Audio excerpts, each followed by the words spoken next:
Avez-vous déjà vu forger les muscles d'acier de la planète?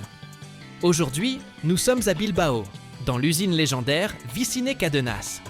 Ici, le métal n'est pas dompté par des marteaux, mais par une pression colossale et du courant électrique. Dans ces ateliers naissent des chaînes destinées aux plateformes pétrolières du golfe du Mexique et aux éoliennes géantes flottant en plein océan. Un seul maillon pèse autant qu'une voiture entière. Je vais vous montrer comment l'acier incandescent de 20 cm de diamètre devient aussi malléable que de la pâte à modeler. Attachez vos ceintures, nous entrons dans une véritable forge des dieux.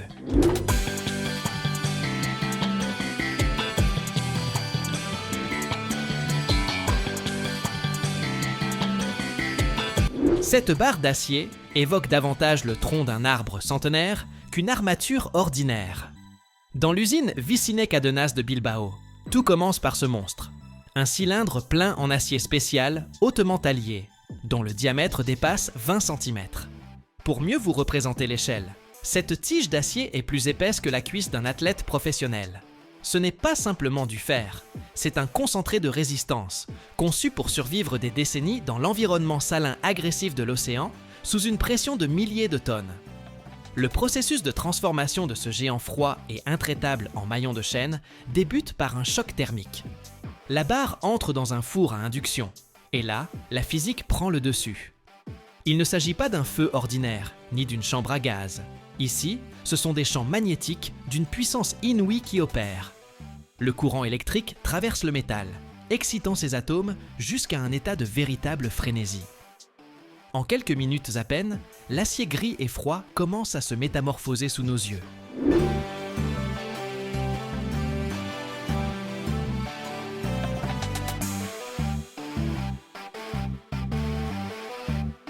D'abord, la surface vire au bordeaux terne, comme si le métal s'emplissait de colère. Mais la température continue de grimper vertigineusement, dépassant les 1000 degrés Celsius, et la barre s'embrase d'une couleur red hot, éclatante et intense. À ce moment précis, l'acier atteint son état plastique. Il irradie avec une telle intensité qu'il est difficile de le regarder sans lunettes de protection. On dirait qu'un petit soleil furieux est emprisonné à l'intérieur du métal. Mais cette couleur flamboyante est trompeuse. Bien que l'acier devienne malléable et prêt à être plié, il ne perd rien de sa masse colossale. Chacune de ces sections incandescentes pèse des centaines de kilos, et sa température est si élevée qu'elle peut instantanément vaporiser toute humidité dans un rayon de plusieurs mètres.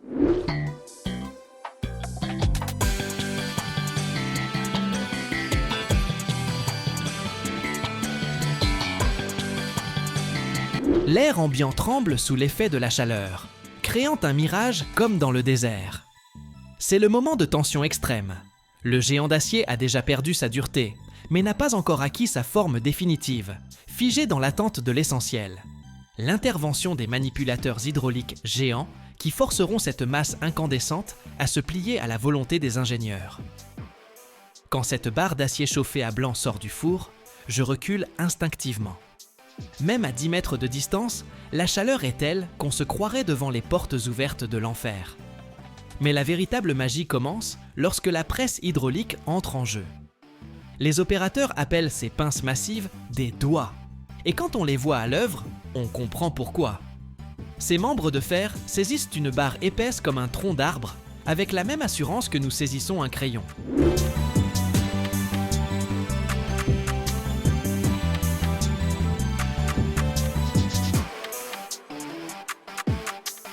À cet instant, le cerveau refuse de croire ce que voient les yeux. Ce qui se passe ensuite défie toute mon expérience de vie. L'acier, qui il y a une minute était plus dur que la roche, commence à se plier sous la pression hydraulique, comme s'il ne s'agissait pas d'un alliage ultra résistant, mais d'un morceau de pâte à modeler pour enfants ou de cire chauffée. Je vois des mécanismes massifs enserrer la barre et, d'un mouvement fluide, presque gracieux, la replier en une boucle parfaite autour d'un noyau d'acier. Ce n'est pas de la force brute, c'est un véritable travail d'orfèvre à l'échelle des géants. Chaque degré de courbure, chaque millimètre d'expansion du métal est calculé par ordinateur en temps réel. Une seule contrainte microscopique, et des micro-fissures apparaissent à l'intérieur de l'acier, qui plus tard, quelque part au milieu d'une tempête dans l'Atlantique, pourrait coûter la vie à quelqu'un.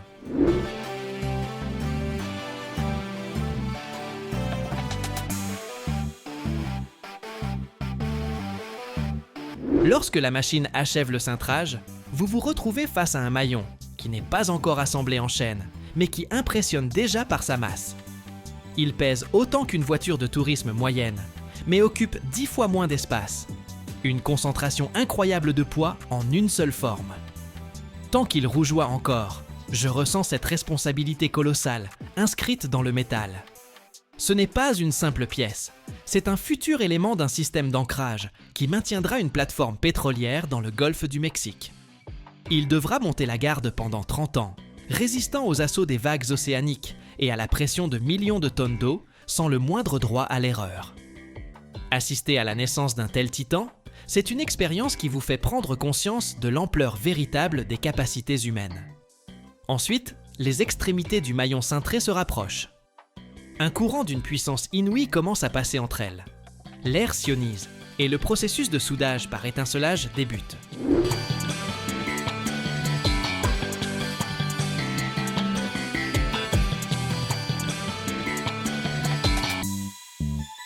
D'abord surgit un léger frémissement, puis une explosion de lumière. Une gerbe d'étincelles se disperse sur 10 mètres dans toutes les directions, illuminant l'atelier comme l'éclair d'une supernova. À cet instant, 2 bords de métal ne font plus qu'un au niveau moléculaire. Ce n'est pas simplement une soudure, c'est un monolithe. Lorsque les étincelles retombent, voilà devant vous un maillon achevé, qui vient de traverser le feu et l'électricité pour devenir indissociable. Et pour que nous restions indissociables, vous et moi, abonnez-vous à cette chaîne. En regardant cet acier incandescent refroidir, je me pose malgré moi la question: pourquoi tout cela? Pourquoi une telle précision inouïe, ces fours gigantesques et ces dépenses d'énergie pharaoniques pour un seul maillon? La réponse réside dans le prix de l'erreur, qui en pleine mer se compte en milliards de dollars et en vies humaines. Les clients de Vicinec-Adenas ne sont pas de simples compagnies maritimes. Ce sont des titans de l'énergie qui travaillent là où la nature montre son visage le plus impitoyable.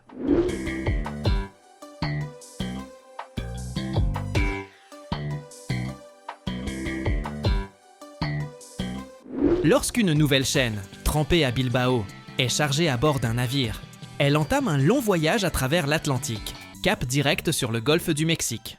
Là-bas, au milieu de l'immensité océanique, se dressent des plateformes pétrolières, dont chacune vaut plus qu'une petite ville. Et la seule chose qui empêche ces colosses de se transformer en épaves incontrôlables lors d'un ouragan de catégorie 5, c'est précisément cet acier espagnol. J'essaie d'imaginer cet instant. Le ciel vire au noir, les vagues s'élèvent à la hauteur d'un immeuble de 10 étages, et le vent tente d'arracher la plateforme de la surface de l'océan. À ce moment-là, quelque part dans les profondeurs marines, ces chaînes se tendent comme des cordes de violon. Elles encaissent le choc. Chaque maillon supporte le poids du monde entier, et si un seul d'entre eux venait à céder, ce serait le début d'une catastrophe écologique et financière aux proportions bibliques.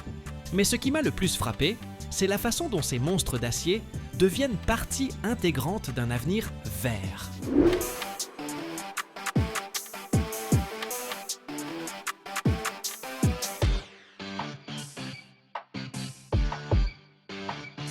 Nous avons l'habitude d'associer l'industrie lourde au passé, mais ici, à Bilbao, j'ai vu les fondations d'une révolution énergétique. La nouvelle génération d'éoliennes flottantes constitue de véritables prouesses d'ingénierie. Ces turbines géantes, hautes comme des gratte-ciel, ne sont pas ancrées au fond marin. Elles dérivent en pleine mer, là où le vent est le plus puissant. Elles se balancent au gré des vagues, telles d'immenses bouées, tout en restant positionnées à quelques centimètres près. Et ce sont précisément ces anneaux d'acier, forgés ici même, dans la forge des dieux, qui les maintiennent en place.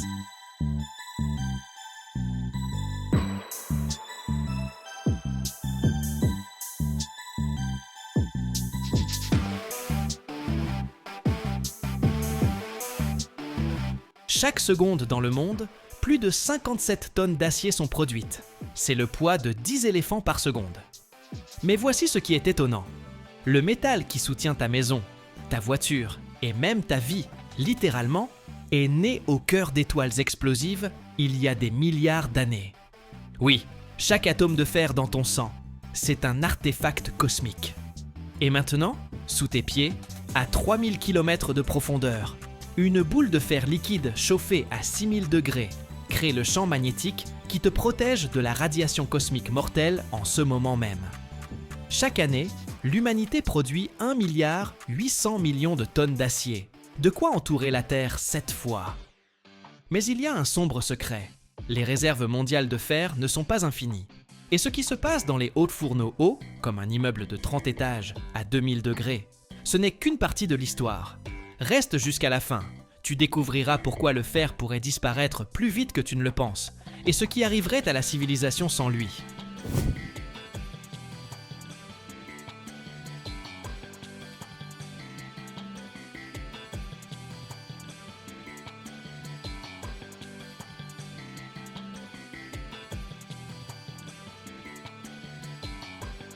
Le fer, c'est un véritable hipster cosmique. Il est né dans les étoiles géantes, et c'est le dernier élément qu'une étoile peut créer avant d'exploser en supernova. En fait, chaque atome de fer dans ton sang, oui, ton sang contient aussi du fer. C'est un morceau d'ancienne matière stellaire. Quand notre planète s'est formée, l'élément le plus lourd, le fer, a coulé vers le centre, formant le noyau externe et interne. Imagine-toi, sous tes pieds, à une profondeur de près de 3000 km, se trouve une boule de métal liquide chauffée à 6000 degrés Celsius, en mouvement constant. C'est le noyau. Son mouvement crée le champ magnétique terrestre qui nous protège de la radiation cosmique. Autrement dit, le fer rend littéralement notre vie possible.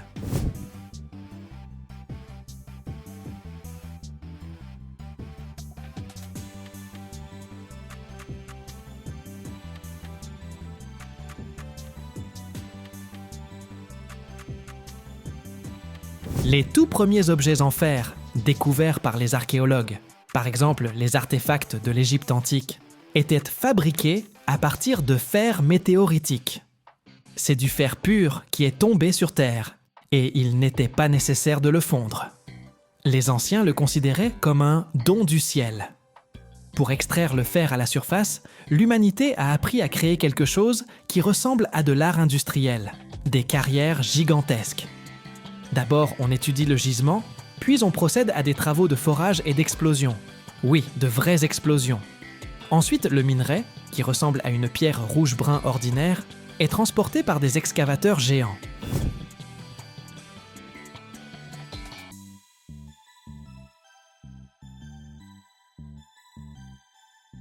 Le fer se trouve rarement à l'état pur. Il est caché dans les minéraux, et pour le libérer, il faut une approche très agressive. Une carrière peut être aussi profonde que la Tour Eiffel, et aussi large qu'une petite ville entière. C'est vraiment époustouflant. Le minerai, qui n'est que de la roche contenant du fer, doit être transformé en métal pur. Cela se passe dans les hauts fourneaux, des géants cylindriques hauts comme 30 étages, qui fonctionnent 24 heures sur 24 pendant des décennies. Comment ça marche ? Le minerai, le charbon spécial pour la température et les additifs pour séparer les impuretés sont chargés par couches par le haut. Par le bas, on insuffle de l'air chauffé à 1300 degrés qui fait brûler le coke. À l'intérieur du fourneau, la température atteint 2000 degrés.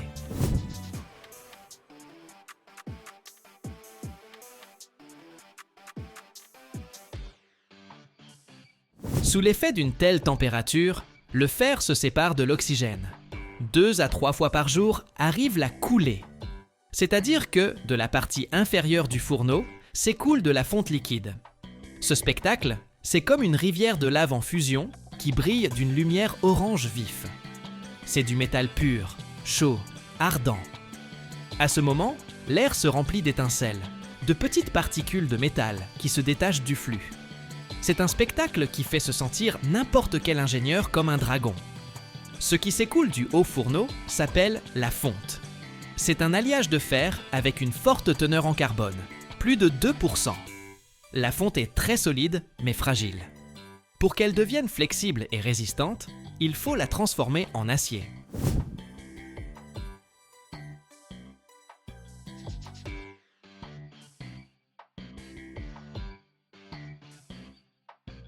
L'acier, c'est du fer qui a maigri en perdant son carbone en excès.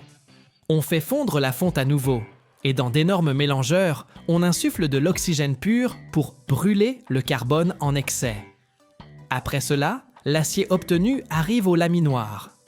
Si le haut fourneau est le cœur, alors le laminoir est la salle de sport du métal. Qu'est-ce que le laminage ? C'est un procédé où les ébauches d'acier chauffé passent à travers une série de cylindres puissants sous une pression énorme. Le métal chauffé au rouge, épais comme une brique, passe à travers les cylindres et s'étire comme de la pâte, se transformant en feuilles minces, rails, poutres, armatures ou fils. À la sortie, nous obtenons des matériaux de construction avec lesquels on construit des gratte-ciels, des ponts et des stades. 90% de tous les métaux utilisés dans le monde moderne, c'est de l'acier.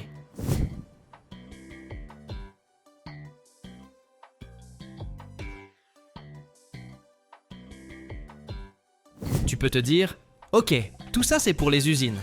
En quoi ça me concerne ? Ta maison, la structure de ton complexe résidentiel, l'armature dans les murs, c'est de l'acier. Ton transport, les automobiles, trains, métros, coques de navires, c'est de l'acier. Ton Internet, les antennes sur lesquelles reposent les tours de téléphonie mobile, les châssis métalliques des serveurs, où sont stockées toutes tes vidéos TikTok et tes streams, c'est de l'acier. Ta santé. Comme nous l'avons déjà mentionné, l'hémoglobine dans ton sang contient du fer qui transporte l'oxygène dans le corps. Sans fer, tu ne peux pas respirer. Le corps d'un adulte moyen contient environ 3 ou 4 grammes de fer. C'est suffisant pour faire un petit clou. Mais ce fer est d'une importance critique. Il fait partie de l'hémoglobine, et si on imagine que ce sont des micro-taxis, alors il transporte l'oxygène vers chaque cellule de ton organisme. Sans ces 4 grammes, game over.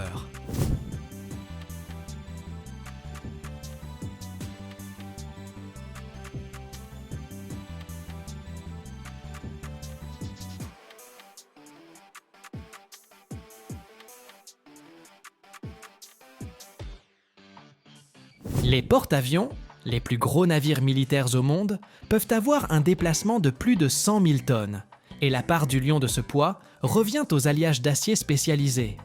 Ces alliages doivent être à la fois solides pour résister aux chocs et flexibles pour ne pas se fissurer sur les vagues marines. Le fer a parcouru le chemin de la poussière stellaire au noyau de la planète, de la carrière gigantesque aux rivières de métal en fusion qui s'écoulent des hauts fourneaux. Il est le héros invisible de tous les progrès technologiques que tu considères comme acquis. L'acier est le matériau le plus recyclé de la planète. Chaque année, plus d'acier est recyclé que tous les autres matériaux réunis.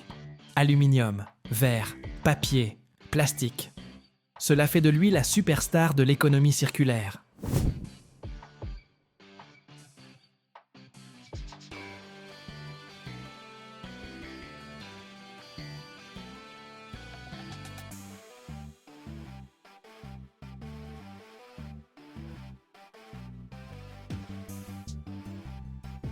La production mondiale d'acier dépasse annuellement 1,8 milliard de tonnes.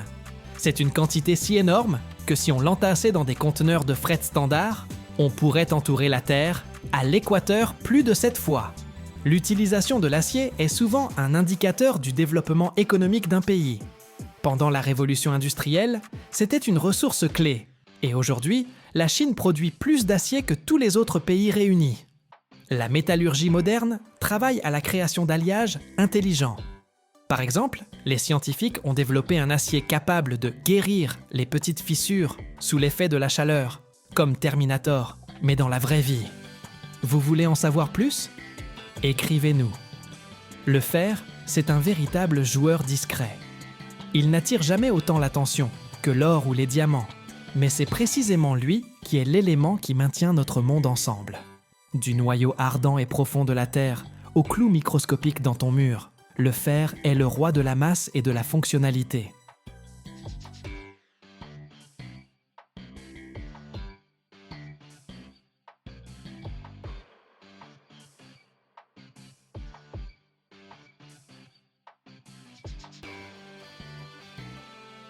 Vous n'imaginez même pas ce qui se cache sous les déserts de sel d'Amérique du Sud.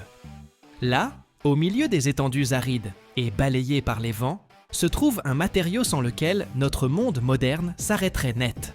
Téléphones, voitures électriques, même les satellites, tout fonctionne grâce à lui. On l'appelle l'or blanc, et une véritable guerre se joue déjà pour lui entre les pays et les multinationales. Mais pourquoi ce métal blanc argenté est-il devenu si précieux qu'on l'extrait même des entrailles bouillonnantes de la Terre? Et surtout, que se passera-t-il quand il sera épuisé?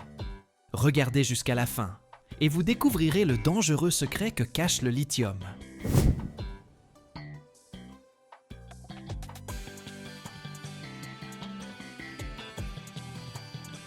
Imaginez le métal le plus léger de l'univers, d'un blanc argenté, extrêmement réactif et doté de la capacité unique de stocker une énorme quantité d'énergie.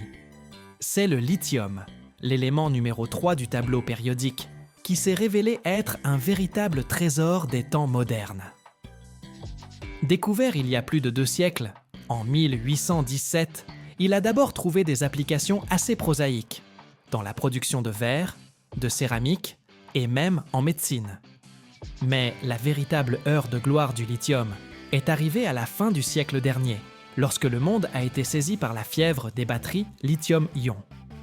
C'est alors que l'on a compris que l'on avait affaire à bien plus qu'un simple métal. On a commencé à appeler le lithium l'or blanc, non pas pour son éclat, mais pour son importance stratégique. De la même manière que l'or était le symbole de la richesse, le lithium est aujourd'hui un indicateur de progrès technologique et d'indépendance énergétique.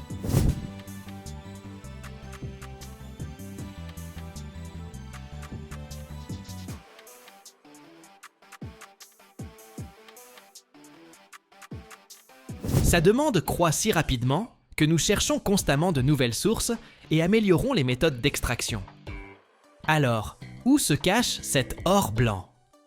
Ces gisements sont disséminés sur la planète, mais les plus grandes réserves, vraiment gigantesques, sont concentrées dans quelques régions clés. Imaginez un immense triangle du lithium en Amérique du Sud, qui englobe des parties du Chili, de l'Argentine et de la Bolivie. Ce sont d'infinies étendues de déserts de sel, sous la surface desquels se cache une véritable richesse. De plus, des réserves importantes se trouvent en Australie, en Chine et aux États-Unis. Il existe 2 méthodes principales pour extraire ce précieux métal. La première, actuellement la plus répandue et la plus économique, est l'extraction des lacs salés, ou comme on les appelle aussi, des saumures. Imaginez comment, dans des régions arides et sévères, comme le célèbre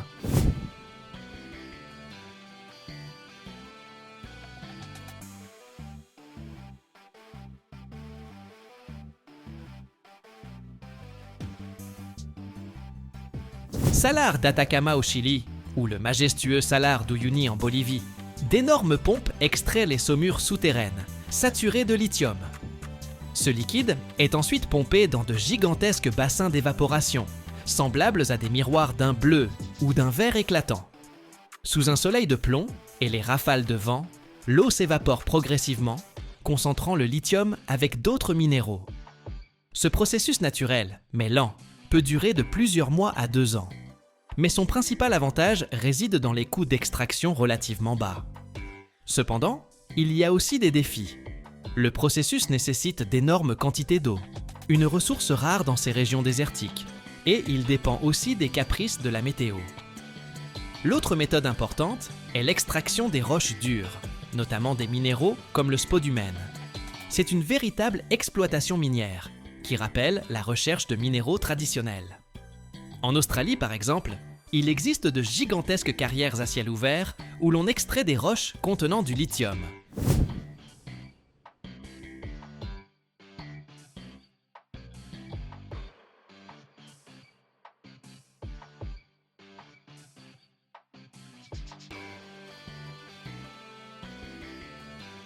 Une fois ces roches extraites, elles sont concassées, puis, par des procédés spéciaux comme la flottation, on sépare les minéraux de lithium. Ensuite, les minéraux subissent un traitement thermique. On les grille à haute température, puis on procède à un traitement chimique pour obtenir le lithium pur sous forme de sel, par exemple du carbonate ou de l'hydroxyde de lithium. Cette méthode permet d'obtenir du lithium plus rapidement et ne dépend pas de la météo, mais elle est beaucoup plus coûteuse et a un impact environnemental plus important, car elle implique la destruction du paysage et la production d'une grande quantité de déchets. Mais l'humanité ne reste pas les bras croisés. Les scientifiques et les ingénieurs explorent de nouvelles sources de lithium, plus respectueuses de l'environnement.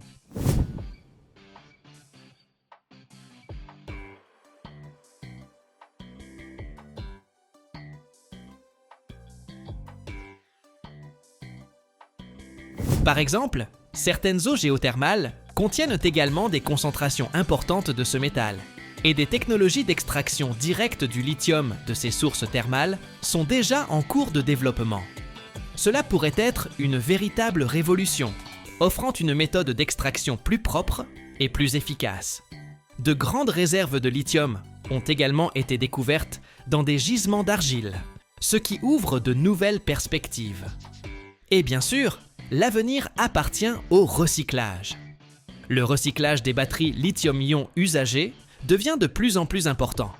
Cela réduit non seulement le besoin d'extraction primaire, mais contribue également à créer une boucle fermée, ce qui est essentiel pour le développement durable, car le lithium, comme toute ressource, n'est pas infini. Une fois que le lithium est extrait sous forme de matière première, une véritable alchimie commence. Il subit un processus de transformation complexe et en plusieurs étapes pour devenir apte à la production de batteries de haute technologie.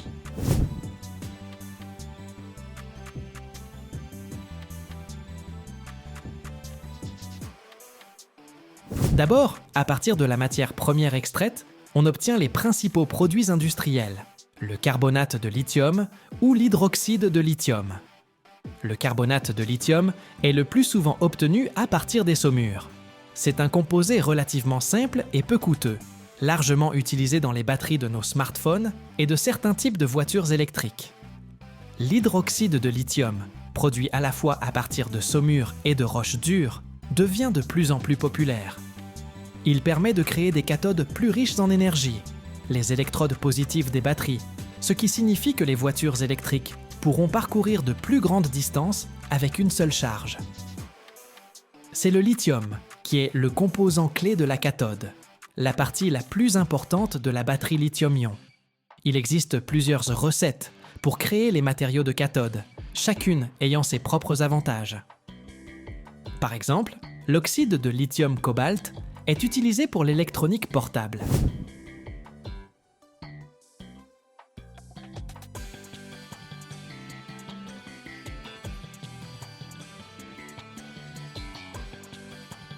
Pour les voitures électriques, on utilise le plus souvent de l'oxyde de lithium-nickel-manganèse-cobalt qui offre un excellent équilibre entre énergie, puissance et sécurité. Pour les véhicules commerciaux et certains modèles de voitures électriques, on choisit parfois du phosphate de fer lithié, qui, bien qu'ayant une densité d'énergie plus faible, se distingue par sa grande sécurité et sa longue durée de vie. Une fois que tous les composants, la cathode, l'anode, le séparateur qui les isole et l'électrolyte sont prêts, ils sont assemblés en éléments de batterie individuels, appelés cellules. Ce processus se déroule dans des conditions d'une propreté extrême et exige une précision incroyable. Ensuite, ces cellules sont connectées ensemble pour former des modules, puis plusieurs modules sont regroupés pour former un grand pack de batteries.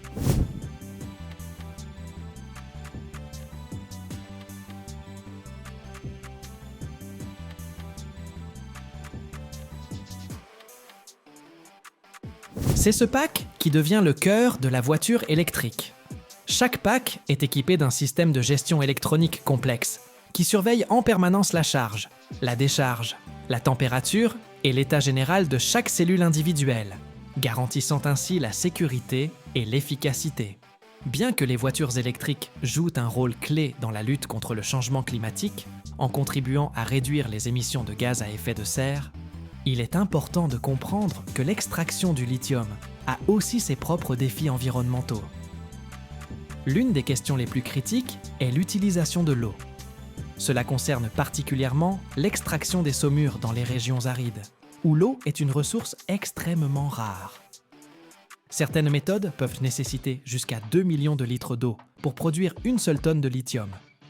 Il existe également un risque de contamination des sols et des sources d'eau par les réactifs chimiques utilisés dans le processus de traitement, si les normes environnementales les plus strictes ne sont pas respectées. Et bien sûr, l'exploitation minière, en particulier les carrières à ciel ouvert, peut entraîner la destruction des paysages naturels et des habitats de la faune sauvage.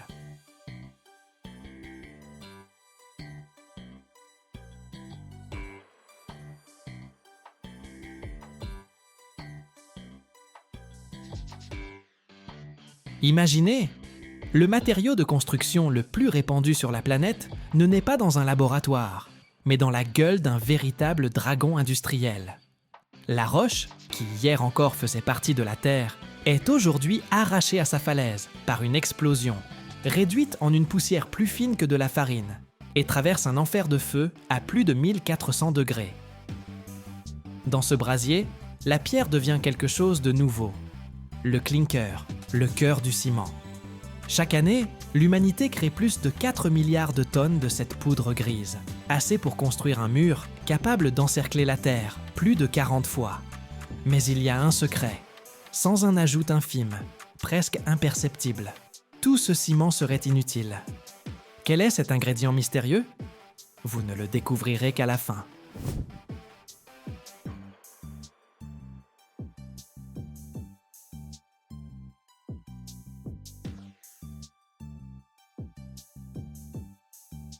Tout ne commence pas dans l'atelier, mais dans une immense blessure ouverte sur le corps de la Terre. Une carrière. L'ingrédient principal de notre recette, représentant environ 80% de la masse totale, est le calcaire. Une simple pierre qui est essentiellement le reste fossilisé d'anciennes créatures marines. Pour l'arracher à sa roche-mère, les ingénieurs mènent une véritable opération spéciale. Ils forent des dizaines de trous profonds, y placent des centaines de kilogrammes d'explosifs, et avec un boum sourd et profond qui fait trembler la terre à des kilomètres à la ronde, des milliers de tonnes de pierres se détachent du massif rocheux. Ensuite, de véritables monstres entrent en scène, des tombereaux de carrière, dont les roues sont plus hautes qu'un homme. Un excavateur gigantesque, dont le godet peut soulever d'un seul coup le poids de plusieurs voitures, charge ces blocs de pierre dans les bennes des camions. Ces géants jaunes transportent leur cargaison jusqu'au premier point de transformation, le concasseur primaire.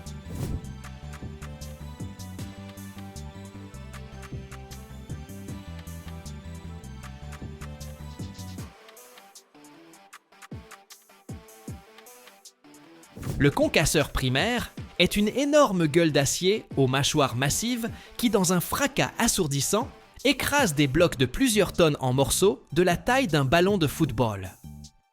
En même temps que le calcaire, on ajoute dans le concasseur le deuxième ingrédient important, de l'argile ou du schiste.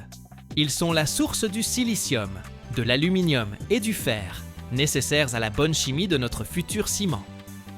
Après ce broyage primaire, la pierre est acheminée par un convoyeur vers une aire de stockage, puis vers l'étape suivante où elle doit être transformée en poudre.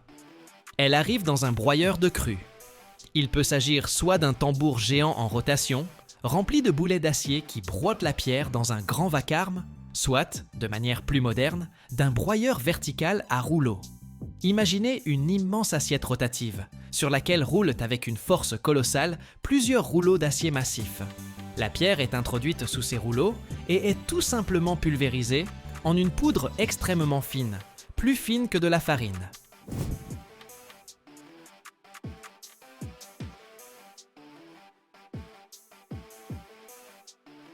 Un puissant courant d'air chaud saisit cette poussière et l'entraîne hors du broyeur. Ce processus broie et sèche la matière première simultanément. La poudre obtenue, appelée la farine crue, est soigneusement mélangée dans d'immenses silos, à l'aide d'air comprimé, pour obtenir un mélange parfaitement homogène. Et c'est maintenant que ce mélange gris et poudreux est prêt pour sa rencontre avec le feu.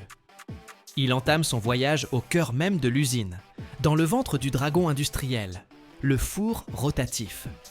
Un immense tube d'acier, long de 200 mètres, comme 2 terrains de football, revêtu à l'intérieur de briques réfractaires.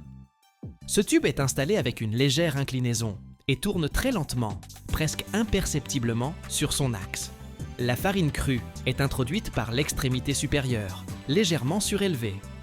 Et par l'extrémité inférieure, un brûleur géant projette à l'intérieur une colonne de feu rugissante, comme le moteur d'une fusée.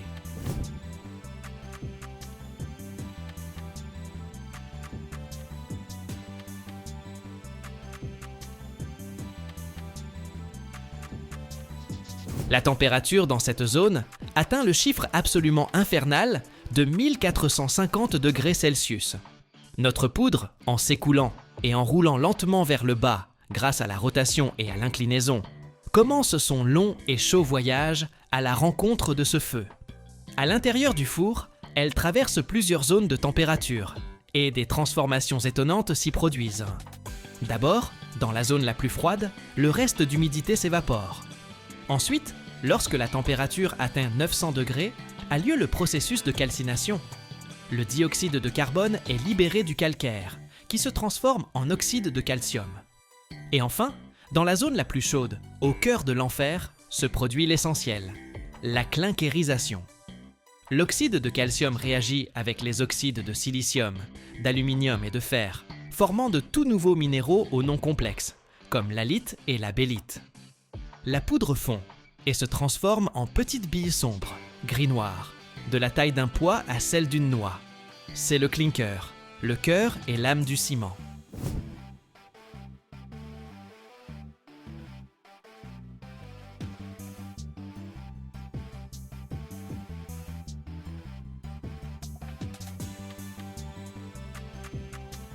C'est, en somme, de l'énergie chimique en conserve, qui attend son heure pour se réveiller.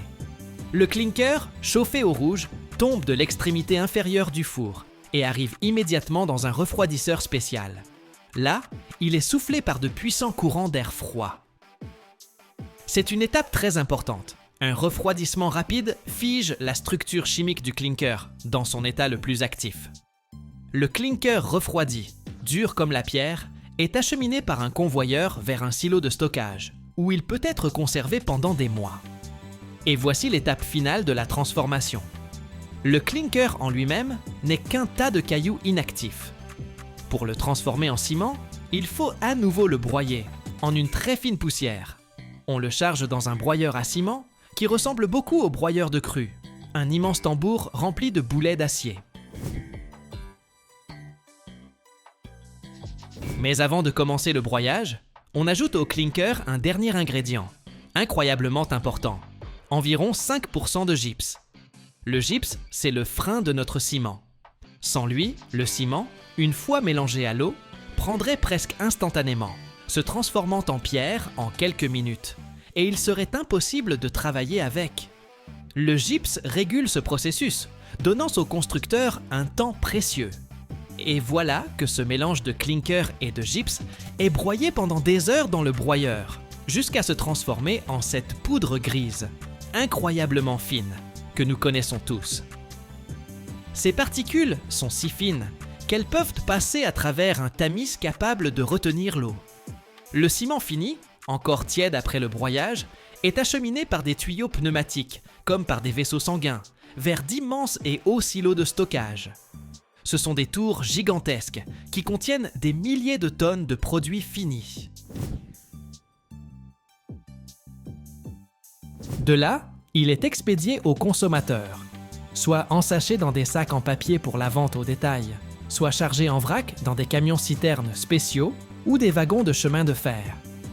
Et c'est ainsi que, après un parcours allant de la roche solide à la poudre, en passant par le broyage, le mélange, une cuisson infernale dans le ventre du dragon et un broyage final, naît cette humble poudre grise, prête, au contact de l'eau, à se réveiller et à se transformer en une pierre solide et fiable, qui deviendra la fondation de nos maisons, de nos ponts et de nos villes entières.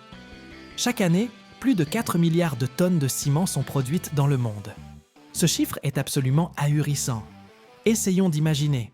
Cela signifie que pour chaque personne sur la planète, pour vous, pour moi, pour chacun, on produit plus d'une demi-tonne de cette poudre grise chaque année. C'est le matériau de construction le plus utilisé sur Terre après l'eau. Et si l'on prenait tout ce ciment et qu'on en construisait un mur continu d'1 mètre de large et d'1 mètre de haut, ce mur pourrait faire le tour de notre planète le long de l'équateur plus de 40 fois, chaque année.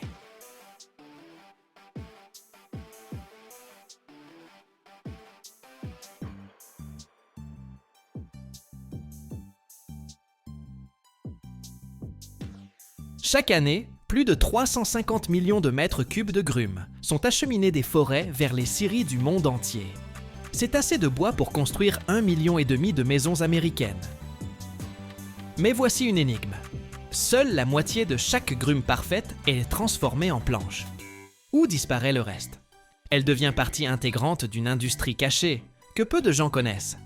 Imaginez, copeaux, sciures et même l'écorce trouvent une nouvelle vie, alimentant des filières de production entières. Et si vous restez jusqu'à la fin, vous découvrirez le secret de la transformation d'un simple arbre en des milliers de produits qui vous entourent au quotidien.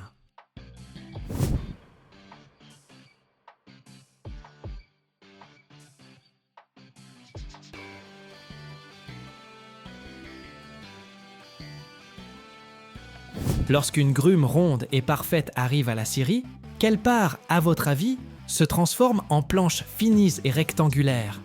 La réponse, seulement environ 50%. Oui, à peine la moitié. Et où va le reste? Il ne disparaît pas, il se transforme en tout un écosystème de sous-produits. Environ 38% de la grume deviennent des copeaux.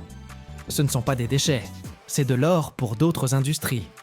Ces copeaux partent vers des usines où l'on en fait du papier, du carton et bien sûr nos vieilles connaissances, les panneaux de particules, les panneaux de fibres et les panneaux à copeaux orientés.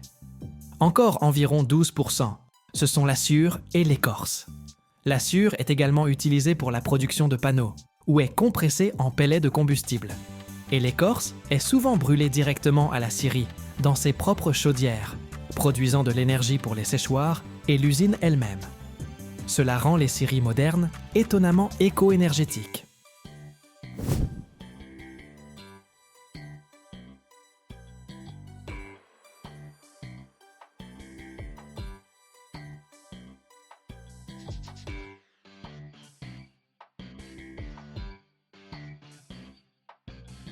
De ces 350 millions de mètres cubes de grumes, on obtient environ 175 millions de mètres cubes de bois de sciage, c'est-à-dire de planches. C'est assez pour construire 1,5 million de maisons à ossature bois américaine de taille moyenne. Et la part du lion de cette production, plus de 75%, est du bois de résineux, comme le pin et le sapin. C'est le fameux lumber, avec lequel on construit la grande majorité des maisons aux États-Unis. Une immense colline chaotique de grumes fraîchement coupées, chacune longue de plusieurs dizaines de mètres et pesant plusieurs tonnes. Elles sont empilées les unes sur les autres, comme des allumettes géantes éparpillées par un enfant géant. Et au-dessus de ce chaos règne une grue gigantesque. Sa pince d'acier, semblable à la griffe d'un prédateur préhistorique, descend, saisit dans un grincement métallique une seule et unique grume, et la soulève dans les airs avec une facilité déconcertante. Un instant, elle reste suspendue, puis la grue la dépose avec fracas au début du convoyeur.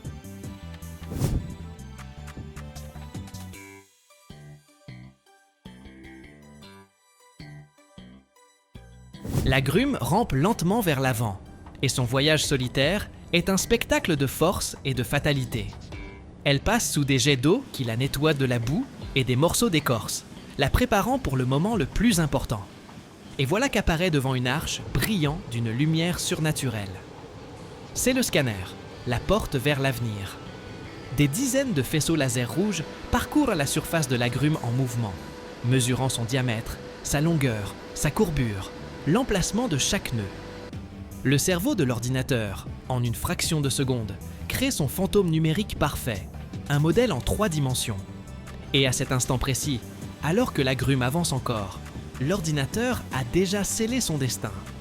Il a calculé la manière idéale de l'acier pour obtenir le maximum de planches de la plus haute qualité. Il sait déjà où passera la première coupe, où la seconde, et en quoi se transformera chaque morceau de ce géant de la forêt.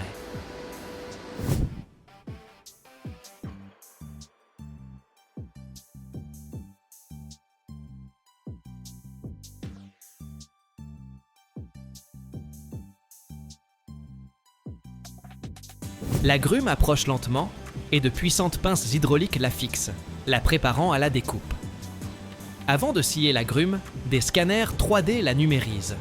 L'ordinateur, en une fraction de seconde, crée son modèle numérique exact et calcule la manière idéale de la débiter pour obtenir le maximum de planches de la plus haute qualité. C'est ce qu'on appelle l'optimisation de la coupe. Grâce à cette technologie, le rendement en produit fini a considérablement augmenté au cours des dernières décennies. Et la scie qui coupe la grume n'est pas un simple disque. C'est une scie à ruban, fine comme une lame, qui réalise un trait de scie d'à peine 1 ou 2 mm d'épaisseur. C'est bien plus fin que les anciennes scies, ce qui signifie que beaucoup moins de bois précieux est transformé en sciure. Ces chiffres ne sont donc pas de simples données. C'est l'histoire de la manière dont les technologies modernes permettent de prendre le don de la nature et de l'utiliser avec une efficacité maximale, transformant chaque grume en une gamme complète de produits utiles.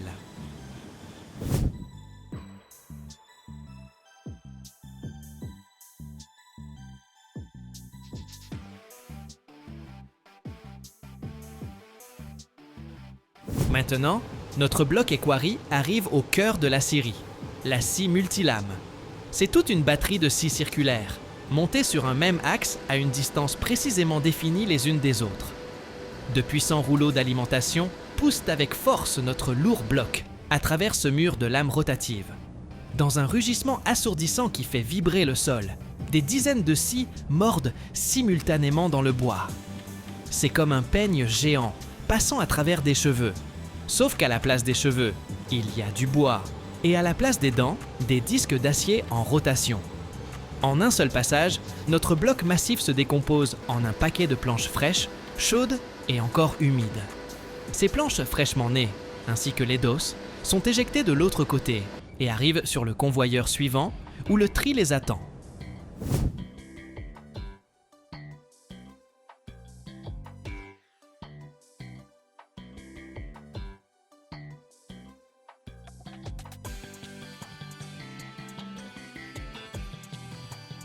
Ici travaillent des personnes à l'œil incroyablement exercé. Les planches défilent devant eux, et en une fraction de seconde, ils évaluent la qualité de chacune.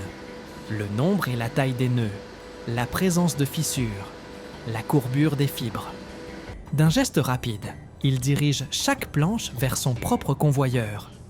Les meilleures sur une ligne, les moins bonnes sur une autre. C'est comme un tri postal, sauf qu'à la place des lettres, ce sont de lourds morceaux de bois de plusieurs mètres. Les planches qui ont passé le casting sont envoyées à la déligneuse. Ici, leurs bords irréguliers et couverts d'écorce sont coupés, leur donnant une forme parfaitement rectangulaire. Et ce n'est que maintenant que nous avons devant nous un produit familier, une planche parfaitement droite et rectangulaire. Mais elle est encore verte, humide et lourde, pleine de sève naturelle. Si on la laissait ainsi, elle se déformerait et se fissurerait. C'est pourquoi elle a rendez-vous avec l'étape finale, le séchage.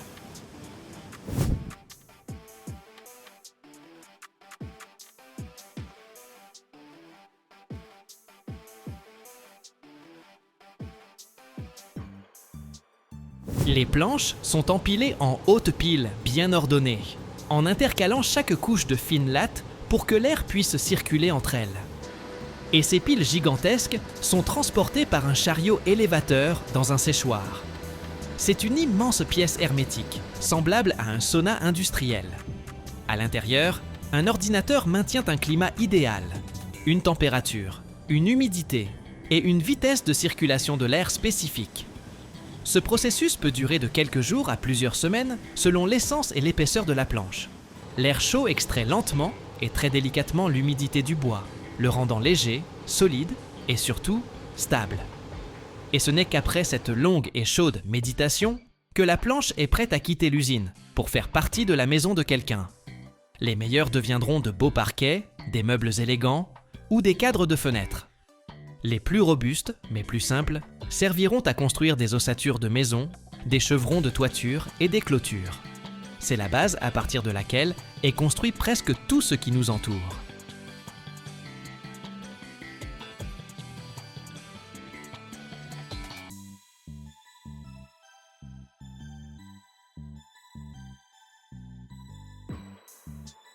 Chaque année dans le monde, des millions de gens montent à bord de trains qui filent à plus de 300 km par heure.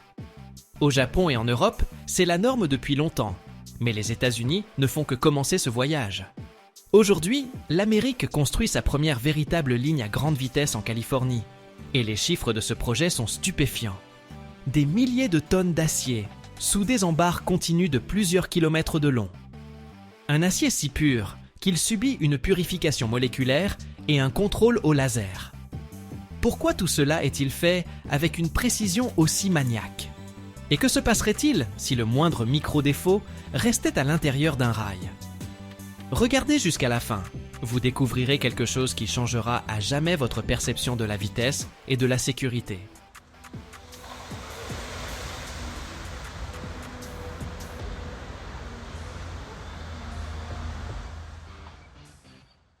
Les États-Unis sont des novices dans le club des véritables lignes à grande vitesse.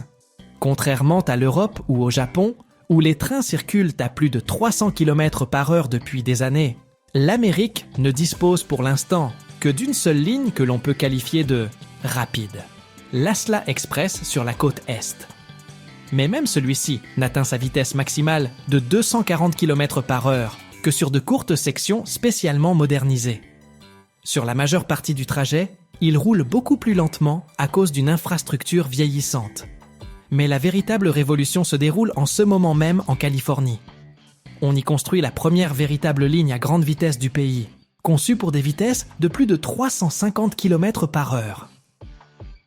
Et là, les chiffres deviennent vraiment astronomiques, car pour une telle vitesse, il ne faut pas de simples rails, mais un chef-d'œuvre d'ingénierie.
Mais même cela ne suffit pas.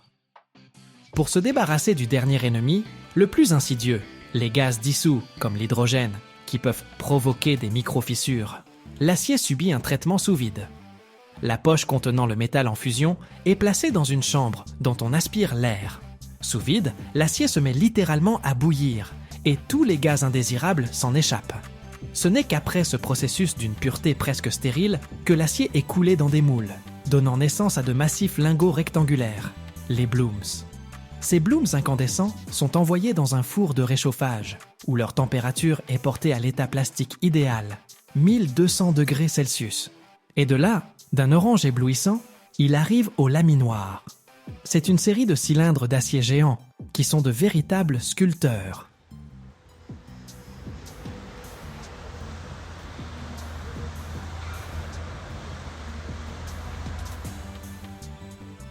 En passant à travers des dizaines de paires de ces cylindres, chacun ayant un calibre unique, la barre informe s'étire sous nos yeux et prend progressivement le profil familier d'un rail. On forme le champignon massif sur lequel rouleront les roues, lame fine mais solide, et le patin large et stable par lequel le rail reposera sur les traverses. Chaque passage entre les cylindres est une pression colossale de plusieurs milliers de tonnes, qui ne se contente pas de changer la forme, mais compacte aussi la structure du métal, le rendant encore plus résistant. Mais le plus intéressant se produit après le laminage. Un rail ordinaire refroidit simplement lentement à l'air libre. Mais le rail pour train à grande vitesse subit un entraînement spécial, qui transforme sa surface en une véritable armure. Ce processus s'appelle la trempe du champignon du rail. Tout juste laminé, encore rougeoyant, le rail passe à travers une installation spéciale, où un jet d'eau ou d'un mélange aéro, précisément contrôlé, est projeté sur sa partie supérieure, le champignon.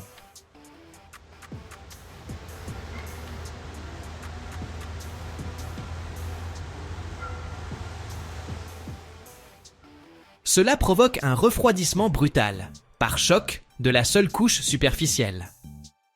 Le résultat est un matériau étonnant, 2 en 1.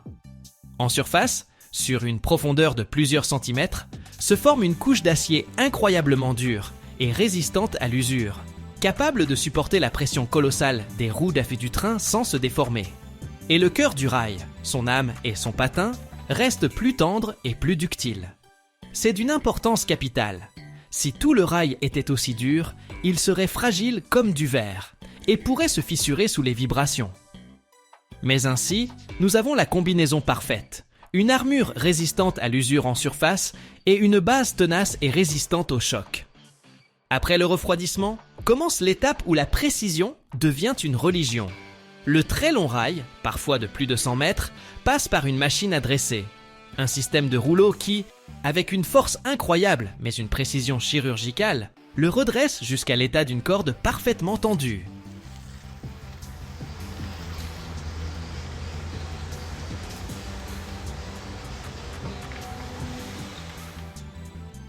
Le moindre écart, même d'1 millimètre, se transformerait en une vibration dangereuse à 300 km/h. Et c'est là qu'entrent en jeu les lasers et les ultrasons. Chaque mètre de rail est scanné par des capteurs laser qui vérifient sa géométrie, hauteur, largeur du champignon, symétrie du profil, avec une précision au centième de millimètre près. C'est comme prendre les mesures pour un costume de luxe, mais pour un géant d'acier. Parallèlement, un détecteur de défauts à ultrasons se déplace le long du rail. Il envoie des ondes sonores à l'intérieur du métal et analyse leur réflexion, à la recherche du moindre défaut interne caché, micro-fissure, bulle ou inclusion, invisible à l'œil nu. Tout rail présentant le plus petit défaut est impitoyablement mis au rebut.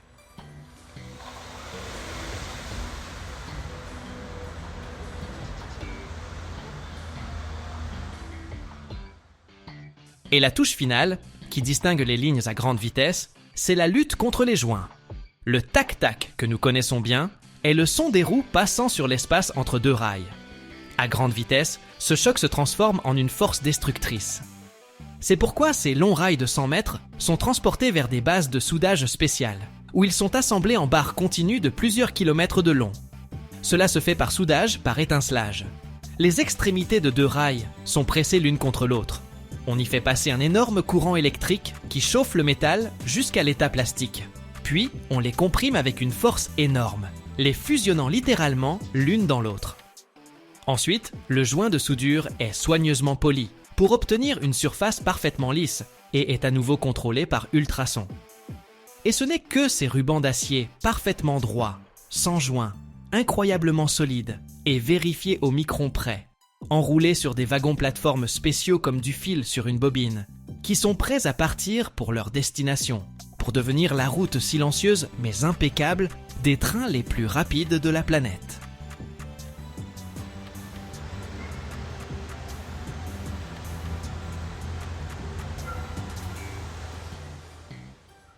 Sur le chantier de la ligne californienne, les rails standards de 100 mètres sont soudés en longs rails soudés, pouvant atteindre 400 mètres. Puis, ces sections sont soudées entre elles sur place, créant des rubans d'acier de plusieurs kilomètres, absolument sans joint. Cela signifie que sur tout le trajet, le train ne fera pas le moindre tac-tac. Ce n'est pas seulement une question de confort pour les passagers. À 350 km/h, le moindre joint est un choc puissant qui détruit à la fois les roues et la voie elle-même.